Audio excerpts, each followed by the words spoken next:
नमस्कार, सिन्हा क्लासेस के इस यूट्यूब चैनल पर आप सभी का स्वागत है। आज के वीडियो को स्टार्ट करने से पहले 2 मिनट आपसे बात करना चाहूँगा। आप भी न्यूज़ चैनल्स पर ये बहुत ज़्यादा सुन रहे होंगे कि वर्ल्ड के कई मुल्कों में कोरोना की दोबारा एक मार चल रही है। कई लोग यहाँ तक चर्चा कर रहे हैं कि क्या इंडिया में वापस लॉकडाउन होगा, ये स्टेट लॉकडाउन में जाएगा या वो स्टेट लॉकडाउन में जाएगा। मैं आपको एक बात बता दूं कि लॉकडाउन की जैसी स्थिति पैदा हो, इनडायरेक्टली ये हम ही लोगों पर निर्भर करता है। अगर हम पूरा प्रिकॉशंस लें और कोरोना को फैलने से रोकें तो कहीं ना कहीं वह स्थिति बनेगी कि लॉकडाउन की स्थिति नहीं आएगी, है ना। तो आप ये समझे कि आपको पूरा प्रिकॉशंस लेना चाहिए। आपको जो भी प्रॉब्लम्स इश्यूज हैं वो डॉक्टर से शेयर करना चाहिए इमीडिएटली। तो आप उस एक मिशन में भाग ले पाएंगे कि कोरोना को नहीं फैलाना है, कोरोना को रोके रखना है। तो अगर कोरोना खत्म हो रहा है, अगर वो रुक रहा है, हम उसे धीरे धीरे डिक्रीज कर रहे हैं, तो सीधा सा मतलब है कि लॉकडाउन की स्थिति नहीं आएगी। चलिए, अब जितने हमारे व्यूवर्स हैं और जितने भी रीडर्स हैं जो हमारे इस चैनल को व्यू करते हैं और हमारे साथ जुड़ते हैं, ऐसे भी लोग जो हमारे साथ नहीं जुड़ते हैं, कभी हमारा चैनल देखते हैं, उन सबका बहुत बहुत शुक्रिया, धन्यवाद कि आपने सिन्हा क्लासेस के वीडियोस को बहुत सारा प्यार दिया है। आज एक बार फिर मैं उपस्थित हूँ क्लास 9 और 10 के एक बहुत इंपॉर्टेंट मैथ के टॉपिक को लेकर। एक्चुअली मेरा आवाज़ थोड़ा सा भारी हो गया, बीच में तबीयत खराब हो गई थी मेरी, इस वजह से मैं 1-2 दिन जुड़ नहीं पाया आप लोगों से।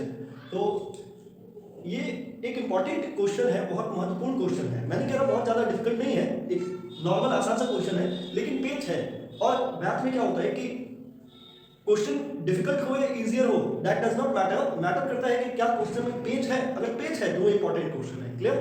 तो सवाल ये है कि लास्ट वीडियोस में मैंने आपको बताया था, मैं फिर सर्कल पर ही हूँ, थोड़ा ध्यान देकर समझेंगे तो आसानी से एक बार में बातों को समझ पाएंगे कि ये एक सर्कल है। इससे रिलेटेड जो वीडियोस इंपॉर्टेंट है माफ करिएगा, इससे रिलेटेड जो वीडियोस इंपॉर्टेंट है उनका लिंक मैं डिस्क्रिप्शन बॉक्स में डाल दूंगा। लास्ट मैंने कहा था आप लोगों से कि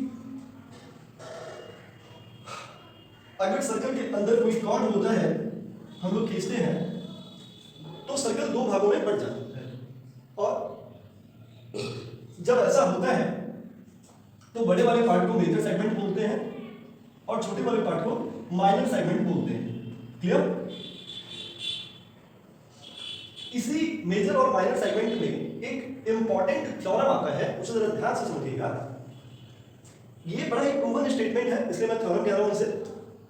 स्टेटमेंट ये है कि सर्कल के किसी एक सेगमेंट को ले लें आप, मेजर या माइनर, किसी भी एक सेगमेंट को ले लें, और अगर उस सेगमेंट में कॉर्ड के एंड पॉइंट से, या आप ये कह रहे हैं कि आर्क, ठीक है, कॉर्ड के एंड पॉइंट से हम कोई एंगल बनाते हैं, अगर remaining part of the circle पर ये मान लेते हैं कि ये एंगल 1 है और मान लेते हैं कि ये एंगल 2 है। ठीक है, एकदम ध्यान से समझिएगा। तो ये दोनों एंगल्स आपस में इक्वल होंगे, लेकिन स्थिति क्या है आप समझिए। स्थिति ये है कि सेगमेंट सेम होना चाहिए, same segment. It means angles which are formed in the same segment are always equal. Clear?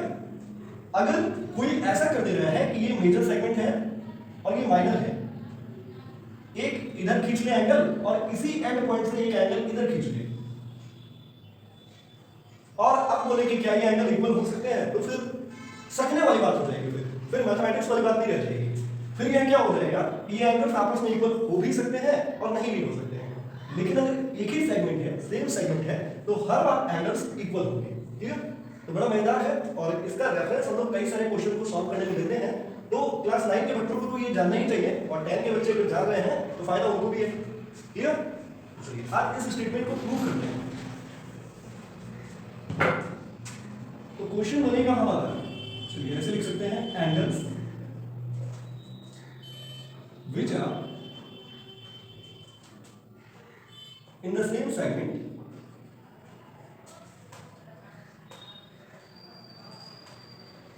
are equal। अच्छा, इसी में छिपा हुआ है ऑलवेज, हमेशा, वो मैं लिखूंगा नहीं, लेकिन उसी में छिपा हुआ है। ठीक है, चलिए सॉल्यूशन करते हैं। सॉल्यूशन में हमारे पास गिवन होना चाहिए एक सर्कल एक कॉर्ड ना भी हो तो चलेगा, देखिए कॉर्ड ना भी हो तो चलेगा क्योंकि बात आर्क की होगी जब भी सेगमेंट होगा, है ना?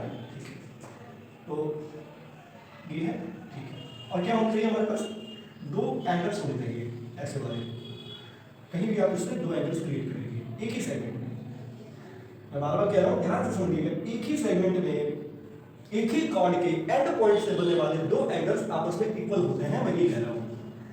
अच्छा, जरूरी नहीं है दो, सारे रिमेनिंग पोर्शन में जितने एंगल्स बनेंगे उस कॉर्ड के एंड पॉइंट से वो सारे आपस में इक्वल होंगे, ध्यान से समझिएगा।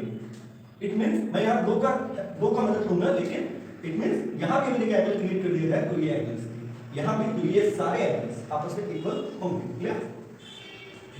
चलिए अब इसका नाम दे देते हैं हम लोग, मान लेते हैं ये ए है, ये बी है, ये सी है, ये डी है, और ये सेंटर है हमारा जो ओ है, क्लियर? यहां लिख लेते हैं हम लोग गिवन और सर्कल बताया था मैंने आपको, क्लियर? टू प्रूव, क्या प्रूव करना है हमें, angle ACB is equals to angle ADB, clear? ये प्रूफ करना है हमें, आ जाते हैं प्रूफ में। प्रूफ करने से पहले हम लोग एक कंस्ट्रक्शन कर लेते हैं।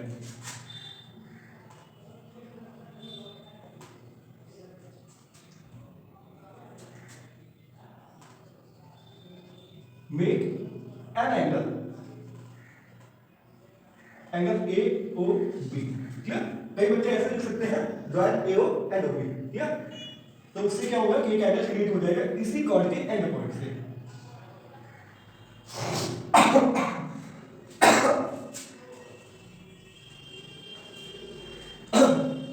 उम्मीद करता हूं आप मेरी बात को समझ पा रहे हैं।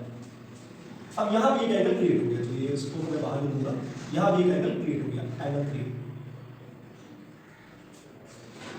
ठीक है? अब ध्यान से समझिए, लास्ट क्लास में मैंने आपको एक थ्योरम बताया था, क्या थ्योरम था?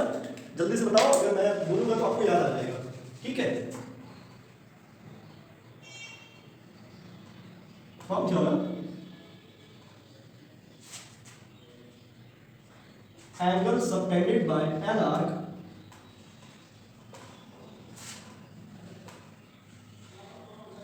to the center is double the angle subtended by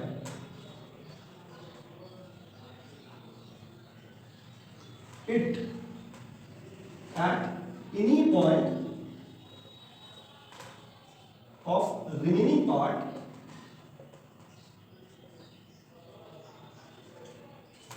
of the circle।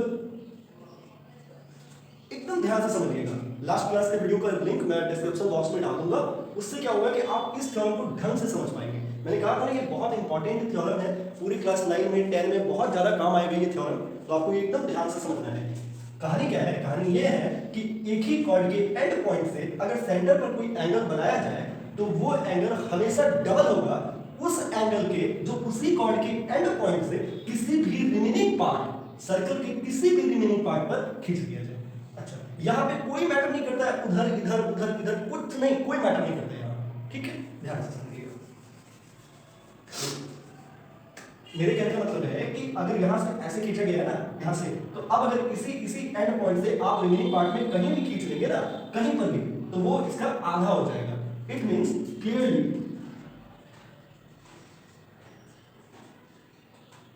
Angle AOB, जरा ध्यान से देखिएगा, एंगल AOB इसी कॉर्ड के एंड पॉइंट से खींचा गया एंगल है सेंटर पर, वो डबल होगा इसी कॉर्ड के एंड पॉइंट से खींचे गए एंगल ACB के।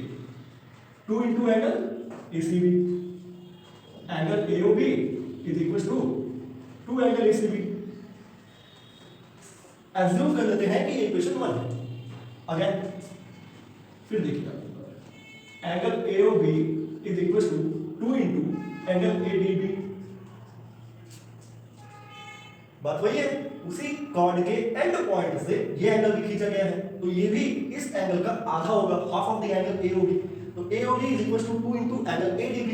It means angle AOB is equal to 2 into angle ADB, 2 ADB. Assume कर लेते हैं कि ये इक्वेशन 2 है। क्लियर? उम्मीद करता हूं बोर्ड पूरी तरह से विजिबल है। मुझे थोड़ा सा इरेज करना होगा, जगह की कमी है यहाँ। ठीक है, कर लिया? अब देखो कई बच्चे लिखते हैं फ्रॉम इक्वेशन 1 एंड 2 और कई बच्चे लिखते हैं इक्वेटिंग इक्वेशन 1 एंड 2। बात एक ही है, फ्रॉम इक्वेशन 1 एंड 2। जरा देखिए, 2 angle ACB is equals to 2 angle ADB और angle ACB is equals to angle ADB. यही तो प्रूफ करना था हमें। ये मैंने पहले कहा था आपको बहुत ज्यादा डिफिकल्ट नहीं है, लेकिन इसमें क्या है कि पेच है। पेच क्या है कि आप ये ध्यान में रखें कि सेगमेंट सेम होना चाहिए। जैसे अब अगर इधर खींच दिया जाए एंगल इधर, तो वो इसके बराबर नहीं होगा, इधर वाले दूसरे एंगल के बराबर हो जाएगा, जो वापस इसी कॉर्ड के एंड पॉइंट से इधर खींचा जाए। ठीक है, उम्मीद करता हूं कि यह प्रश्न मैं आपको बेहतर समझा पाया हूं। जल्दी मिलूंगा एक और वीडियो में। स्वस्थ रहें, सुरक्षित रहें। जय हिंद।